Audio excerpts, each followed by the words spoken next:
አንድ ሰሐቢ ነብያችን ጋር መጥቶ ያ ረሱላህ ጎረቤቴ በጣም አስቸገረኝ አላቸው። ምን ነው ምን አስቸገረህ አሉት። ጎረቤቴ የቴምር ዛፍ አለው ግቢው አላቸው። እናስ አሉት። የቴምሩ ዛፍ ላይ ወጥቶ ከኛ ግቢ ፍሬዎቹ አንዳንዴ ይንጠባጠባሉ። እናስ አሉት። የቴምሩ ባለቤት አንዲት ቴምር ወርዳ እኛ ምንም ቴምር የለንም ደሃ ነን አላቸው። አንዲት ቴምር ወርዳ ልጆቹ አንስተው ከበሉ ያስተፋቸዋል። በእጃቸው ከያዙት ሂዶ ይቀበላቸዋል። በአፋቸው ካስገቡት እጁን አስገብቶ ነው የሚያወጣባቸው። ወንድምህ ሲመጣ መምጣቱን እንደተደሰትክበት ለመግለጽ ፊት ፈገግ ማለቱ ለሱ ሰደቃ የሰጠው ያህል ነው አጅር የሚታሰብለት ተብሏል። ይሄ አሁን አጃኢብ የሆነ ነገር ነው። አንዳንዶቻችን ጋር ስንሄድ ራሳችን የሆነ መርህ እናስቀምጥና መስመር ቀጭን መስመር እናስቀምጥና እዚህ መስመር ላይ ያላገኘነውን በዚች መስመር ያላለፈ ሰው ሶላትን ቢሰግድ ጾምን ቢጾም ተውሂዱን ቢስተካከል አንዳንድ ጊዜ بكثير من المسائل العقدية والفقهية በበርካታ የሃይማኖታዊ አጀንዳዎች አንድ ሆነ በዛችው ጠባብ ጓዳ በቀጭኗ መስመር ካልተጓዘ فاسألوا أهل الذكر إن كنتم لا تعلمون ነብያችን ጊዜ አለይሂ ሰላቱ ወሰላም አንድ ሰሐቢ ነብያችን ጋር መጥቶ ያ ረሱላህ ጎረቤቴ በጣም አስቸገረኝ አላቸው። ምን ነው ምን አስቸገረህ አሉት። ጎረቤቴ የቴምር ዛፍ አለው ግቢው አላቸው። እናስ አሉት። የቴምሩ ዛፍ ላይ ወጥቶ ከኛ ግቢ ፍሬዎቹ አንዳንዴ ይንጠባጠባሉ። እናስ አሉት። የቴምሩ ባለቤት አንዲት ቴምር ወርዳ እኛ ምንም ቴምር የለንም ደሃ ነን አላቸው። አንዲት ቴምር ወርዳ ልጆቹ አንስተው ከበሉ ያስተፋቸዋል። በእጃቸው ከያዙት ሂዶ ይቀበላቸዋል። በአፋቸው ካስገቡት እጁን አስገብቶ ነው የሚያወጣባቸው። ልጆች አለቀሱብኝ፣ በጣም አዘንኩኝ ያ ረሱላህ አላቸው። ነብዩ በጣም አዘኑ አለይሂ ሰላቱ ወሰላም። ሰውየውን ጠሩትና ሙስሊም እኮ ሰማሉት። ይሄንን ድሃዎቹ የተቸገሩበትን የቴምር ዛፍ ለነዚህ ለድሃዎቹ ስጣቸውና አላህ ስብሓነሁ ወተዓላ የጀነት ቴምር አላህ ጀነት አገር አንድ ነኽል አላህ ይተክልልሃል ልዋስህ አሉት። ምን ቢላቸው ጥሩ ሌላ ቴምር አለኝ እችን እንኳን ወዳታለሁ በጣም ስለምፈልጋት በሌላ ቴምር ቀይሮኝ አላቸው።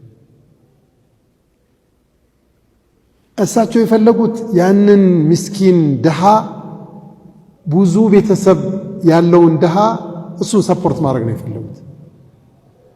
ይሄን ይሻትልም አሉት። ይሻለንም አላቸው።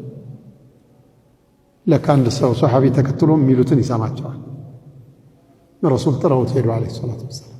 ይሄኛው የሚከተለው ተከትሎ ሄደና ያ ረሱላህ ለበይ እኔ እቺን ቴምር ዛፍ ብገዛት ለድሃዎቹ ባደርጋት ለዛ ሰው የተዋሳችሁትን ጀነት ትዋሱኛላችሁ አላቸው። አዎ አሉት። ቀስ ብሎ ሄዶ አባብሎ ለምን ለኔ ያሸጥልኝም ቴምሯን አለ። በጣም ነው የምወዳት በጣም ነው የምወዳት። እሺ ልግዛ ዋጋውን አትችለውም በጣም ስለምወድ። ቀልድ መቀላለድ ተጀመረ። ስንት ታወጣለች?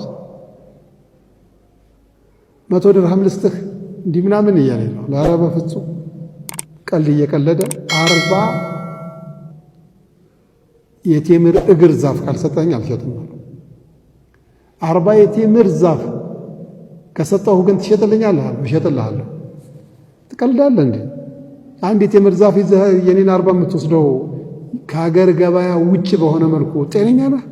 ምን ማለት ነው ይለዋል። ተሳሳቁ። ያው ቀልድ ይመስላል በሐቂቃ። ትንሽ ቆየት ብሎ ግን የእውነት ብከፍልህ ትሰጠኛለህ አለው። እሰጥሃለሁ። እርግጠኛ ነህ? አዎ እርግጠኛ ነኝ። እየቀለደ ሸሂድ ጥራ ነው። ሸሂድ 2 ሰው መጣና ይኸው 40 ቴምር ዛፍ 1 2 3 40 ቴምር ዛፍ ሰጥቻለሁ፣ ከሱ ደጅ ያለችዋን ቴምር ግን ገዝቻለሁ፣ ተስማምቻለሁ ብሎ ከፈለ። እየሮጠ ሄደና ረሱል ጋር አለይሂ ሰላቱ ወሰላም ያ ረሱላህ አላቸው። ለበይክ ያቺን ቴምር ዛፍ ገዛኋት አላቸው። የኔ ሆናለች አላቸው። እርግጠኛ ነህ? አዎ። እናሳ ለምስኪኖቹ አድርጓት፣ አላህ ያሳያችሁ ቦታ አስቀምጧት ፈቅጃለሁ። ወንድምህ ሲመጣ መምጣቱን እንደተደሰትክበት ለመግለጽ ፊት ፈገግ ማለቱ ለሱ ሰደቃ የሰጠው ያህል ነው አጅር የሚታሰብለት ተብሏል። ይሄ አሁን አጃኢብ የሆነ ነገር ነው። አንዳንዶቻችን ጋር ስንሄድ ራሳችን የሆነ መርህ እናስቀምጥና ቀጭን መስመር እናስቀምጥና እዚህ መስመር ላይ ያላገኘነውን በዚች መስመር ያላለፈ ሰው ሶላትን ቢሰግድ ጾምን ቢጾም ተውሂዱን ቢስተካከል አንዳንድ ጊዜ بكثير من المسائل العقدية والفقهية በበርካታ የሃይማኖታዊ አጀንዳዎች አንድ ሆነ በዛችው ጠባብ ጓዳ በቀጭኗ መስመር ካልተጓዘ በሚል ሀጅር አልሙብተዲዕ ይልህና የሆነ ጎረምሳ ተነስቶ ወንድሙን አኩርፎ ይሄዳል። ወንድምን ማኩረፍ የሚፈቀድበት መንገድ ይኖራል። ያ ማኩረፍህ ለማስተማር አስበህ ለማምጣት አስበህ ከሆነ ግን ህፃን ልጅ ቢያኮርፍ አባትን እንደማያስተምር ጃሂል ቢያኮርፍ ዓሊምን እንደማያስተምር ግምት ውስጥ ማስገባትም የግድ ነው። በጥቅሉ ግን ሰው ወንድምን ሲያገኝ ፈገግ ፈካ ነው ማለት ያለበት። ሐቁ ልሙስሊም ዐለ ልሙስሊም ኸምሱን ከነዚህ አንዱ ኢዛ ለቂተሁ ፈሰሊም ዐለይህ ነው። ሲጠራህ እሺ ብለህ ትመጣለታለህ። ስታገኘው አሰላሙ አለይኩም ትለዋለህ። አሰላሙ አለይኩም ሳይሉ ማለፍ ትክክል አይደለም። መንሀጅ ልእስላም መንሀጅ ነበዊም አይደለም። የሰው ሐቅ መንጠቅ ነው። የውመል ቂያማ ደግሞ ትጠየቅበታለህ። የሚገባው ነው። ነገ ሙጣለባ ማድረግ ይችላል። ነገ ጠይቆ መረከብ ይችላል። ይህን ነገር ግምት ውስጥ ማስገባት ያስፈልጋል። አብዛኛው እንኳን ይሄ እንትን ባይኖርበትም የተወሰኑት ሰዎች ግን ይችን ነገር ይዘነጓታል። ወንድሙን ማንም ሰው ያገኘ ሰው ፈገግ ሊልለት ይገባል። ፈገግታ ሰደቃ፣ ሙሳፋሐም አጅራለሁ።